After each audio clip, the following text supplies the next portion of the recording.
നമ്മൾ daily stock market വാർത്തകൾ വായിക്കുമ്പോൾ നമ്മുടെ ബ്രോക്കറിന്റെ പേര് അല്ലെങ്കിൽ അതുമായി ബന്ധപ്പെട്ട പ്രശ്നങ്ങൾ കാണുമ്പോൾ ആശങ്ക തോന്നാറില്ലേ?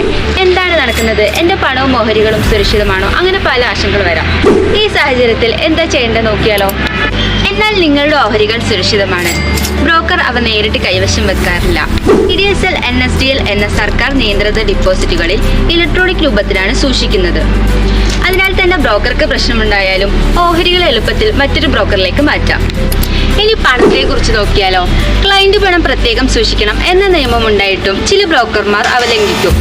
അപ്പോൾ സെബിയുടെ ഇൻവെസ്റ്റർ പ്രൊട്ടക്ഷൻ ഫണ്ട് വഴി 15 ലക്ഷം മുതൽ 25 ലക്ഷം വരെ സംരക്ഷണം നൽകും.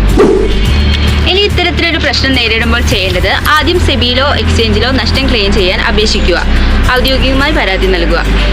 ഭാവിയിൽ ഇത്തരത്തിലുള്ള പ്രശ്നങ്ങൾ ഒഴിവാക്കാനും നിങ്ങളുടെ പണവും ഓഹരികളും സുരക്ഷിതമായി വെക്കാനും ബറോദ പോലെയുള്ള ട്രസ്റ്റഡ് ബ്രോക്കറെ തിരഞ്ഞെടുക്കുക.